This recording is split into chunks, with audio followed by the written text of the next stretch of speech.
असलामुअलैकुम प्यारे दोस्तों, क्या हाल है जी। तुम वेखदे पे हो मेरा यूट्यूब चैनल गाल मोहाड़ ते मैं तुहाडा होस्ट अब्दुल मालिक मिराली। इंडिया दे मीडिया दा ऑपरेशन मेरा मौजू है। मेरा मौजू है इंडिया दे मीडिया दा ऑपरेशन। इंडिया दे मीडिया ते अजकल जिहड़ा तूफान है बदतमीज़ी है, खासकर पाकिस्तानियों नूं नंगी गालियां, पाकिस्तानी फौज नूं गालियां, पाकिस्तानी मीडिया नूं गालियां, पाकिस्तानी हुकूमत नूं गालियां और झूठा प्रापगंडा।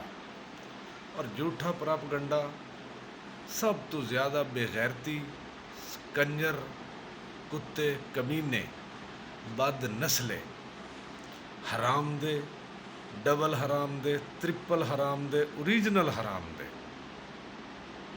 मीडिया दे बह के एक मेजर गोरावारिया, एक बुढ़ा बांदर जी बख्शी, जरनल जी बख्शी, पता नहीं जरनल किवें बन गया उल्लू का पट्ठा। ਇਹਦਾ ਪਿਓ ਹੀ ਕੋਈ ਨਹੀਂ ਪੂਰੇ ਹਿੰਦੁਸਤਾਨ ਵਿੱਚ। ਔਰ ਤੁਸੀਂ ਇੰਡੀਆ ਦੀ ਫਿਲਮਾਂ 'ਚ ਵੇਖਿਆ ਹੋ ਸੀ ਕਿ ਉਹ ਜਿਹੜਾ ਵੀ ਕੋਈ ਹੀਰੋ ਹੁੰਦਾ ਨਾ, ਉਹ ਪਤਾ ਹੀ ਕੀ ਆਂਦਾ ਕਿ ਮੈਂ ਉਹ ਪਤਾ ਨਹੀਂ ਕੀ ਇਹ ਲਫ਼ਜ਼ ਇਸਤੇਮਾਲ ਕਰਿੰਦੇ ਯਾਨੀ ਹਰਾਮ ਦਾ ਮਾਂ ਛੋੜ ਦਿੱਤਾ ਤੇ ਫਿਰ ਉਹ ਪਲਿਆ ਬੜਿਆ ਤੇ ਫਿਰ ਉਹ ਹੀਰੋ ਬਣ ਗਿਆ ਫਿਲਮ ਦਾ, ਤੇ ਉਹ ਯਾਨੀ ਹਰਾਮ ਦਾ। ਤੇ ਮੇਰੇ ਖਿਆਲ ਵਿੱਚ ਇੰਡੀਆ ਮੀਡੀਆ ਦੇ ਉੱਤੇ ਇਹ ਗੋਰਾਵਾਰੀਆ, जी बख्शी, अर्नब गोस्वामी, एक रबीका उल्लू दी पट्ठी, इतने झूठ और सानू नंगी गालियां। वो बेगैरतो जद तुसां लड़ नहीं सकते तो बकवास करने का मकसद 10-15 दिन इन्होंने इतनी बेगैरती और ढटाई नाल झूठ बोले, फिर इंडिया की हुकूमत नूं उकसाया। और उकसावण विच मैं समझना कि इन्हां दा कम अज़ कम 101% इन्हां दा कसूर है। और वैसे भी इंडिया की हुकूमत वो भी अकल तो आ रही, पैदल मोदी गुजरात दा कसाई वो भी हराम दा, जिस नूं प्यो घरों कढ़ दिता, फिर इस झावां वेचियां रेल गड्डियां च, उत्थे कामयाब न होया उस फिर चिक दिता। और ये तुहानूं पता हो सी, मैं ये बारे च पढ़िया ही कि ये मैडिकली अनफिट शादी वास्ते हो गया। और ये इतना बेगैरत तरीन है कि इस तो बड़ा कंजर, कुत्ता, कमीना शायद पूरे इंडिया दे विच ना होवे। और इंडिया दे चैनल ते बैठण वाले जितने भी इन्हां दे एंकर हैं वो तो हिन भी हराम दे। इतने झूठ, इतने झूठ, इतने झूठ कि मेरा ख्याल है, अच्छा मैं उन्होंने कुछ प्रोग्राम वेखे, मैं थले उन्होंने कमेंट किया, मैं आख्या मीडिया ते भौंकना सौखा, बाहर निकलो, असला चाओ, पाकिस्तान आ लाओ, फिर तुहाडा पता लगे, फिर तुहानूं पता लगे कि पाकिस्तानी पंजाबी कौन हैं और पंजाबियों की की शान है। ये गोरावारिया सानू इस नंगियां गालियां दित्तियां पाकिस्तान के पंजाब वालों नूं, पंजाबियों नूं। तू बाहर आ ना जरा, उत्थों उठी, अपने चैनल तू उठ, टीवी तू उठ के बाहर आ, बाहर आके सर हाथ ते आके बंदूक चा, फिर मैं तेनू वेखा उल्लू दे पठिया। और तेरा प्यो कोई, तू खुद हराम दा है, मेजर गोरावारिया तू खुद हराम दा है। अपनी माँ को पुछे, तू सानू गल्लां करदा है? और कमीनिया, कंजरा, दलिया, कुत्तिया, तू सानू भौंके पाकिस्तानियों नूं। और गां दे मूत्र पीवन वाले बेगैरता, तू सानू भौंकना दलिया, साडे खलो के साडे नाल तुसी उल्लू दे पठिओ। रात की तरीकी विच मिसाइल मार के तुसी नस गए। और मैनू याद है नौ गल्लां कि जदों तुसी रफेल लै तो 2 महीने तुसी सानू गाली कढ़ियां पाकिस्तानियों नूं ते सानू डराया इस रफेल तो। और उत्थे तुसां ढोल कुट के झुमरा मारियां, तो हुण की हालत हुई तुहाडे रफेल दी? कोई शर्म नहीं आती तुहानूं? उल्लू दे पठिओ, सिर्फ भौंकण जोगे हो मीडिया ते?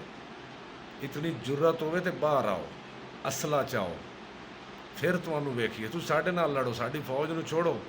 साडी फौज तुहाडे बुढ़े बांदरां नूं ਇਹਨਾਂ ਬੇਗੈਰਤਾਂ ਨੂੰ ਆਪਣੀਆਂ ਸ਼ਕਲਾਂ ਵੇਖੀਆਂ ਤੁਸੀਂ ਕਦੀ ਸ਼ਕਲਾਂ ਵੇਖੀਆਂ ਜਿਤਨੇ ਤੁਸੀਂ ਝੂਠ ਬੋਲਦੇ ਹੋ?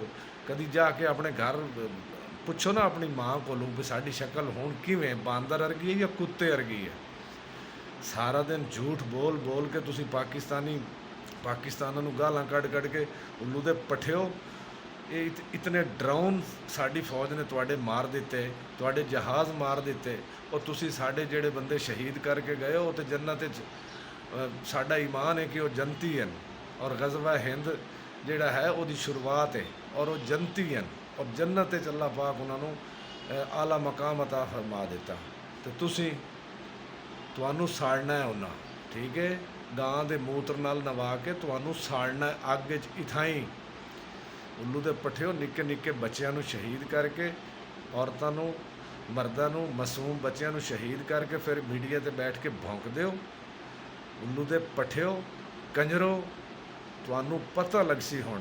ਤੁਸੀਂ ਇੰਤਜ਼ਾਰ ਕਰੋ, ਸਾਡੇ ਵਾਰ ਦਾ ਇੰਤਜ਼ਾਰ ਕਰੋ, ਔਰ ਮੈਂ ਵੇਖਾਂਗਾ ਕਿ ਤੁਸੀਂ ਫਿਰ ਚੀਕ ਕੇ ਆਪਣੀ ਮਾਂ ਨੂੰ, ਆਪਣੇ ਪਿਓ ਨੂੰ, ਆਪਣੀ ਨਸਲ ਨੂੰ ਵੀ ਰੋਕੋਗੇ ਕਿ ਪਾਕਿਸਤਾਨੀਆਂ ਨਾਲ ਪੰਗਾ ਨਹੀਂ ਲੈਣਾ। ਮੈਂ ਹਾਲੇ ਮੈਂ ਤੁਹਾਨੂੰ ਕੁਛ ਨਹੀਂ ਕਹਿ ਰਿਹਾ। ਮੈਂ ਮਜ਼ੀਦ ਤੁਹਾਡੇ ਆਪਰੇਸ਼ਨ ਕਰਾਂਗਾ, ਮੈਂ ਤੁਹਾਡੇ ਮਜ਼ੀਦ ਆਪਰੇਸ਼ਨ ਕਰਾਂਗਾ, ਔਰ ਤੁਹਾਨੂੰ ਲੀਰਾਂ ਕਰਾਂਗਾ। ਬੇਗੈਰਤੋ, ਤੁਸੀਂ ਮੀਡੀਆ 'ਤੇ ਖਲੋ ਕੇ ਬਕਵਾਸ ਕਰਦੇ ਹੋ ਪਾਕਿਸਤਾਨੀਆਂ ਦੇ ਖਿਲਾਫ। ਪਾਕ ਫੌਜ ਦੇ ਸੈਯਦ ਆਸਿਮ ਮੁਨੀਰ ਨੂੰ ਤੁਸੀਂ ਗਾਲੀ ਕੱਢਦੇ ਹੋ, ਦਲਿਓ। ਤੁਸੀਂ ਪਾਕਿਸਤਾਨੀ ਫੌਜ ਨੂੰ ਗਾਲਾਂ ਕੱਢਦੇ ਹੋ, ਤੁਸੀਂ ਪਾਕਿਸਤਾਨ ਦੇ ਪੰਜਾਬੀਆਂ ਨੂੰ ਗਾਲਾਂ ਕੱਢਦੇ ਹੋ। ਉੱਲੂ ਦੇ ਪੱਠਿਓ, ਤੁਸੀਂ ਆਪਣੇ ਘਰ ਬੈਠ ਕੇ ਕੱਢਦੇ ਹੋ। ਆਓ, ਇੰਤਜ਼ਾਰ ਹੈ ਤੁਹਾਡਾ। ਲੇਕਿਨ ਮੈਂ ਤੁਹਾਨੂੰ ਕਹਿ ਰਿਹਾ ਕਿ ਤੁਸੀਂ ਉੱਥੇ ਹੀ ਮਰਨਾ ਹੈ। ਤੁਸੀਂ ਉੱਥੇ, ਤੁਹਾਡੇ ਚੈਨਲ, ਇਨਸ਼ਾਅੱਲਾ ਸਾਡੀ ਫੌਜ ਨੇ ਤੁਹਾਡੇ ਚੈਨਲ ਹੀ ਬੰਦ ਕਰਨੇ ਨੇ, ਤੁਹਾਡੇ ਚੈਨਲਾਂ ਨੂੰ ਵੀ ਉਡਾਉਣਾ ਹੈ ਇਨਸ਼ਾਅੱਲਾ। ਬਾਕੀ ਤੁਹਾਡੀ ਜਿਹੜੀ ਹੈ ਮੂਤਰ ਪੀਵਣੀ ਫੌਜ, ਉਹਨੂੰ ਤਾਂ ਚਿਕਣਾ ਹੀ ਚਿਕਣਾ, ਨਾਲ ਤੁਹਾਡੀ ਤਬੀਅਤ ਹੀ ਸੇਕਣੀ ਹੈ। ਔਰ ਮੇਰੀ ਗੁਜ਼ਾਰਿਸ਼ ਹੈ ਆਪਣੀ ਪਾਕ ਫੌਜ ਨੂੰ ਕਿ ਇਹਨਾਂ ਦੇ ਚੈਨਲਾਂ 'ਤੇ ਵੀ ਹਮਲਾ ਕਰੋ। ਇਹ ਉੱਲੂ ਦੇ ਪੱਠੇ ਦਿਨ ਰਾਤ ਸਾਨੂੰ ਗਾਲਾਂ ਕੱਢਦੇ ਨੇ, ਸਾਡੀ ਫੌਜ ਨੂੰ ਗਾਲਾਂ ਕੱਢਦੇ ਨੇ, ਔਰ ਘਟੀਆ ਤਰੀਨ ਇਲਜ਼ਾਮ ਲਾਉਂਦੇ ਨੇ। ਉੱਲੂ ਦੇ ਪੱਠੇ ਕਮੀਨੇ, ਤੁਹਾਡੀ ਔਕਾਤ ਨਹੀਂ ਦਲਿਓ। ਤੁਸੀਂ ਜਦੋਂ ਹੀ ਆਏ ਹੋ ਨੱਸ ਗਏ ਹੋ, ਫਿਰ ਕਿ ਤੁਸੀਂ ਪਿੱਛੇ ਨਹੀਂ ਵੇਖਿਆ। ਅੱਲਾ ਹਾਫਿਜ਼। ਮੈਂ ਤੁਹਾਡਾ ਹੋਰ ਆਪਰੇਸ਼ਨ ਕਰਾਂਗਾ। ਚੈਨਲ ਨੂੰ ਸਬਸਕ੍ਰਾਈਬ ਕਰੇ ਸੋ, ਘੰਟੀ ਦੇ ਬਟਨ ਨੂੰ ਦਬਾਈ ਸੋ, ਆਉਣ ਵਾਲੀ ਹਰ ਵੀਡੀਓ ਤੁਹਾਡੇ ਤੱਕ बर वक्त ਪਹੁੰਚ ਸਕੇ। ਬਹੁਤ ਬਹੁਤ ਸ਼ੁਕਰੀਆ। ਅੱਲਾ ਹਾਫਿਜ਼।